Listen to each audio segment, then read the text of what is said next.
Allahumma.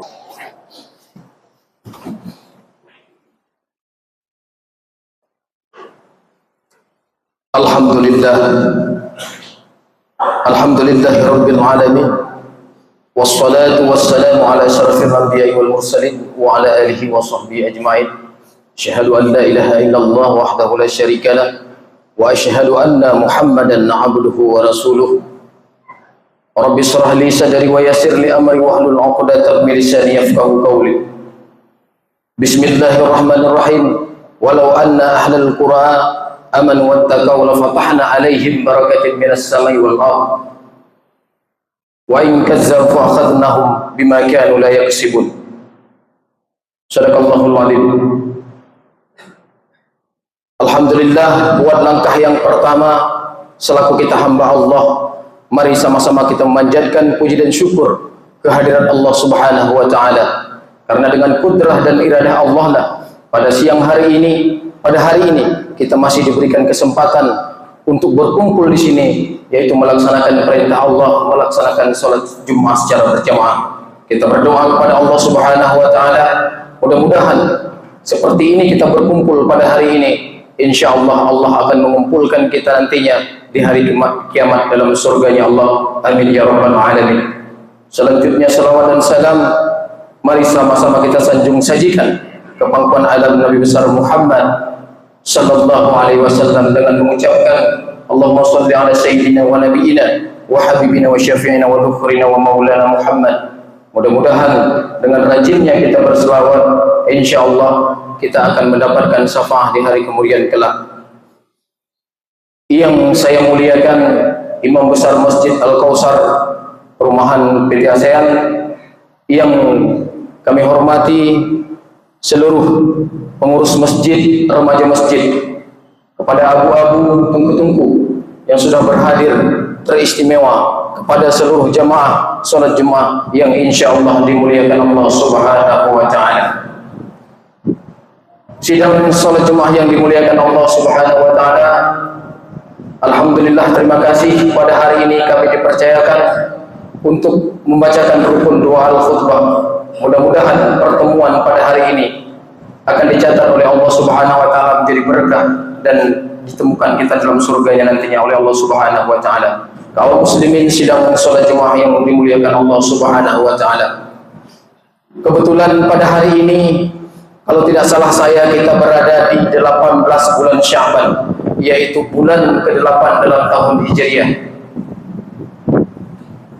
Pada hari ini, pada bulan ini banyak kejadian ataupun peristiwa yang dialami oleh umat muslim pada zaman Rasulullah SAW khususnya, yaitu salah satunya ada 7 keistimewaan yang terjadi pada bulan Sya'ban, yang sebelumnya kita sudah melewati bulan Rajab, bulan Sya'ban dan bulan Ramadan di depan kita. Kita sering berdoa, Allahumma barik lana fi Sya'bana wa balikna Ramadan. Ya Allah, berkahilah umur kami di bulan Sya'ban dan sampaikanlah usia kami sehingga kami bisa bertemu dengan bulan Ramadan. Kaum muslimin sidang salat Jumat yang dimuliakan Allah Subhanahu wa taala, apa saja keistimewaan yang terjadi ataupun peristiwa yang terjadi pada bulan Sya'ban? Yang pertama, bulan Sya'ban ini adalah bulan diangkatnya amal dalam 1 tahun anak manusia. Karena Rasulullah SAW berpesan kepada kita, amal yang baik adalah amal yang saat terakhir kita menghadap Allah Subhanahu wa taala. Kita sering berdoa, Allahumma inna nas'aluka husnul khatimah. Kita berdoa kepada Allah Subhanahu wa taala, mudah-mudahan di akhir kalam kita bisa mengucapkan la ilaha illallah Muhammadar Rasulullah dakhalal jannah. Itu doa kita. Semua kita umat muslim berharap demikian. Tapi kita bisa menjamin apakah itu akan terjadi. Tapi mudah-mudahan itu bisa tergantung dengan amal perbuatan yang kita lakukan. Fastabiqul khairat, berlomba-lomba dalam berbuat kebajikan. Itu salah satunya terjadi di dalam bulan Sya'ban, yaitu diangkatnya amal manusia dalam setahun. Mudah-mudahan kita memperbanyak ibadah kita ini, karena bulan Rajab adalah bulan memperbaiki ataupun bulan mensucikan badan, kemudian ini untuk mengikhlaskan hati kita, yaitu kita berada pada bulan Sya'ban. Sehingga begitu kita bertemu dengan bulan Ramadan, insya Allah ibadah yang kita lakukan akan menjadi ibadah yang diterima oleh Allah Subhanahu wa Ta'ala. Sebelumnya kami sedikit ingin menyampaikan, kebetulan sebelum kami berangkat kami menyampaikan sama Pak Dandim tadi, kebetulan kami Kodim 0103 Aceh Utara ada kegiatan yang kami lakukan, yaitu melaksanakan gerakan subuh masjid, gerakan sholat di masjid. Alhamdulillah hari ini sudah bertepatan dengan hari 238 kami keliling melaksanakan sholat subuh. Mungkin di sini belum kita laksanakan karena Krungduku ini termasuk wilayahnya Kodim 0103 Aceh Utara. Mudah-mudahan ke depan ada undangan ataupun ada kegiatan Bapak dan Dim di sini. Karena kegiatan yang kita lakukan alhamdulillah cukup positif. Kita bergerak dari masjid ke masjid, terutama di sholat subuhnya. Karena kita berharap orang Yahudi, orang kafir akan takut kepada orang Muslim kalau jamaah subuh seperti ini.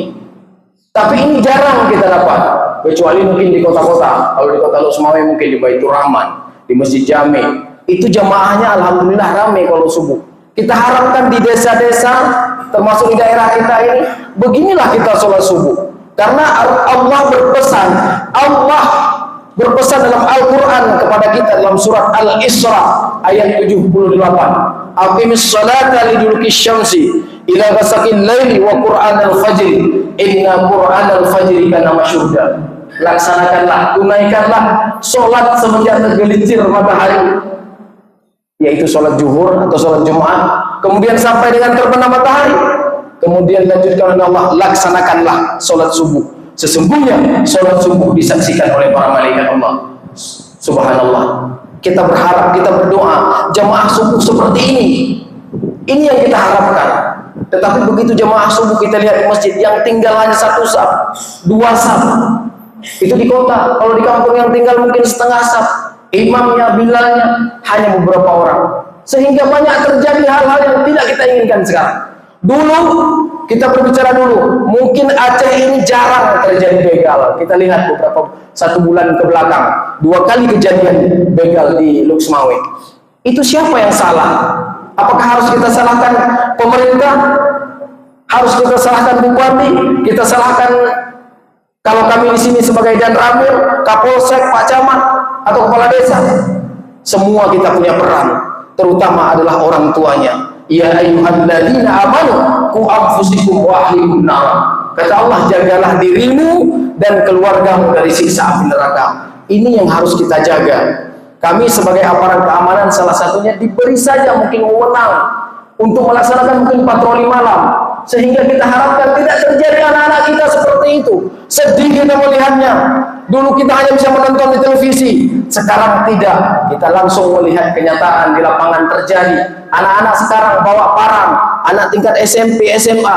Kemana generasi kita yang akan kita bawa nantinya? Kalau seperti itu terjadi, kalau kita hanya berdiam diri, dari pemerintahan berdiam diri, dari kita yang punya kekuasaan berdiam diri. Mari kita bekerja sama, ulama dan umara harus bersatu. Kita laksanakan program-program itu. Mungkin kita melaksanakan kegiatan malam, kita kasih batas kegiatan malam, termasuk kita yang punya warung. Jangan kita biarkan anak-anak kita. Ini kita lihat juga di Luxmawe. Kami sering keliling subuh soalnya. Begitu kita keliling subuh, masih ada anak muda yang main HP. Orang sudah ajan di mana-mana, masih ada anak-anak muda beberapa orang duduk di situ main HP. Yang punya warung tidak berani menegur, tidak berani menyampaikan. Sampaikan yang benar, jangan takut. Kita diberikan rezeki oleh Allah untuk itu. Jangan begitu kita punya warung, minum kopi di situ sampai jam 2 malam, sampai subuh bertahan di situ, kita larang. Dosa akan mengalir kepada kita. Kaum muslimin sedang sholat Jumat yang dimuliakan Allah Subhanahu wa Ta'ala. Kami hanya menunggu, kalau kami diperintahkan akan kita laksanakan. Sehingga ini kegiatan ini benar-benar tidak kita harapkan. Mungkin beberapa tahun dulu kita lihat bagaimana ASEAN ini begitu majunya. Mungkin sekarang kita lihat bagaimana perbedaan yang terjadi dari dulu sampai dengan sekarang. Malah kita mundur ke belakang. Mundur, bukan maju kita ke belakang umat muslim.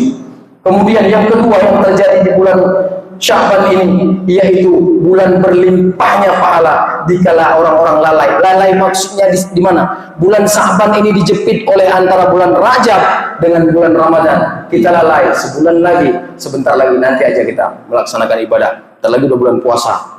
Kita lupa membaca Al-Quran. Padahal inilah saatnya kita pemanasan untuk berlomba berbuat kebaikan di bulan Ramadan. Makanya kita lalai kadang-kadang di bulan Sya'ban ini. Kita membiarkan amalan-amalan yang harusnya kita kerjakan, kita melupakannya. Kemudian yang ketiga, bulan persiapan menghadapi Ramadan.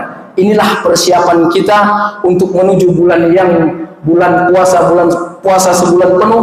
Kita siapkan diri kita, semuanya kita siapkan. Badan kita sudah bersih di bulan Rajab, hati kita sudah tulus, sudah ikhlas kepada Allah Subhanahu wa taala, sehingga begitu kita menyambut bulan Ramadan kita punya semangat baru untuk menuju hal yang lebih baik. Kemudian di bulan Sya'ban juga terjadi suatu peristiwa yang sangat besar bagi umat muslim. Apa peristiwanya?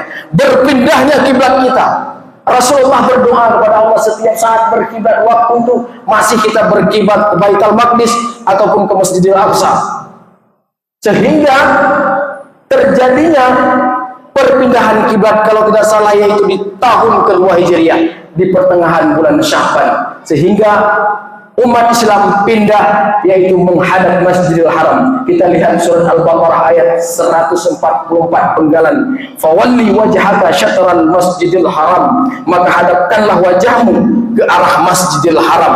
Karena kenapa? Waktu itu orang Yahudi sering mengejek, mengolok Rasulullah SAW dan umat muslim yang lain, para sahabat.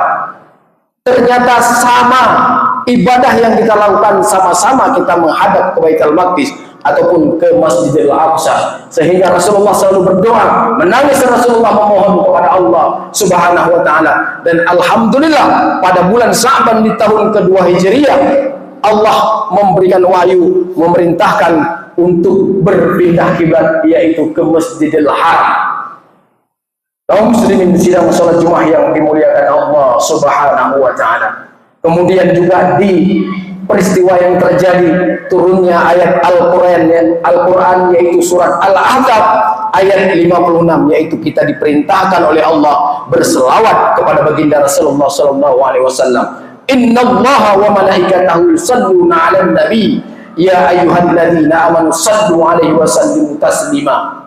Sesungguhnya sungguh Allah dan malaikat berselawat kepada baginda Rasulullah SAW. Hai orang-orang yang beriman, berselawatlah kamu kepada baginda Rasulullah dan selalu memberikan penghormatan kepada beliau. Man ahabbani kana ma'i fil jannah, kata Rasulullah. Siapa yang dekat, yang sayang, yang cinta, yang rindu kepadaku, dia akan bersamaku di dalam surga nantinya, kata Rasulullah SAW. Kaum muslimin sidang salat Jumat yang dimuliakan Allah Subhanahu wa taala.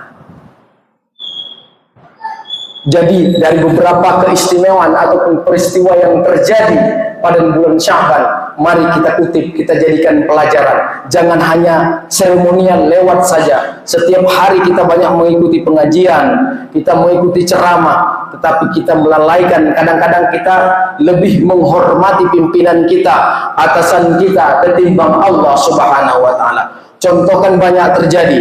Begitu panggilan Allah, karena perlu kita ketahui di dunia ini hanya ada 3 panggilan. Yang pertama yaitu panggilan azan. Keraskah hati kita begitu kita mendengar suara panggilan azan dari muazin di masjid-masjid? Sebenarnya hakikinya itu panggilan Allah Subhanahu wa taala. Hayya 'alas shalah, hayya 'alal falah. Mari kita sholat, mari kita menuju kemenangan. Bagaimana umat Islam mau hebat, mau kuat, mau menang, tetapi kita abaikan perintah Allah Subhanahu wa taala. Itu panggilan yang pertama. Kemudian yang panggilan yang kedua, panggilan ibadah umroh ataupun ibadah haji. Bagi saudara-saudara, bagi kita yang mampu dan yang mau melaksanakan ibadah haji. Kemudian yang terakhir yaitu panggilan yang ketiga, panggilan malaikat Israel, yaitu panggilan maut, panggilan mati. Walikulli ummatin ajal, fa idza jaa ajalahum la yastakhiruna sa'atan wa la yastaqdimun. Setiap umat memiliki waktu. Apabila ajalnya sudah tiba, maka tidak bisa dimundurkan dan tidak bisa dimajukan. Makanya kalau ibadah kita mau kita perbaiki kualitas dan kuantitasnya, kita harus banyak-banyak mengingat kematian. Sehingga kematian itu menjadi pelajaran buat kita. Pelajaran yang sangat berharga. Kaum muslimin sidang sholat Jumat yang dimuliakan Allah Subhanahu wa taala. Mudah-mudahan pada hari ini apa yang kami sampaikan menjadi pelajaran terutama buat kami sendiri. Kami terakhir mengutip adab pepatah dari Hasan Al-Basri. Yang pertama, saya tahu rezeki saya tidak akan tertukar dan sudah tertakar, makanya saya tidak takut hidup di muka bumi ini. Jadi rezeki kita semua sudah diatur oleh Allah Subhanahu wa taala. Kemudian pesan yang kedua, saya tahu amalan saya tidak akan dikerjakan oleh orang lain, makanya saya sibukkan diri saya untuk menuntut ilmu, untuk mencari amalan.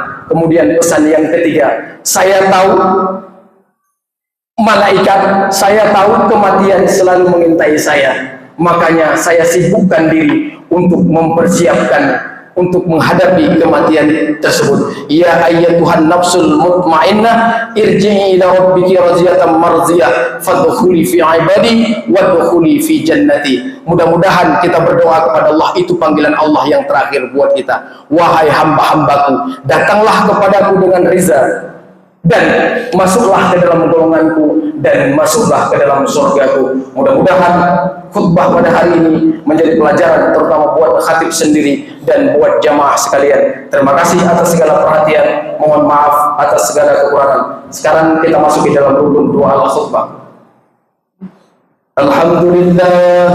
Alhamdulillahilladzi khalaqal mauta wal hayata liyabluwakum ayyukum ahsanu amala. أشهد أن لا إله إلا الله وأشهد أن محمدا عبده ورسوله. اللهم صل على سيدنا محمد وعلى آله وصحبه أجمعين. أما بعد فيا عباد الله اتقوا الله حق تقاته ولا تموتن إلا وأنتم مسلمون. وقال الله تعالى في القرآن الكريم بسم الله الرحمن الرحيم إنا أعطيناك الكوثر فصل لربك وانهر إن شانئك هو الأبتر.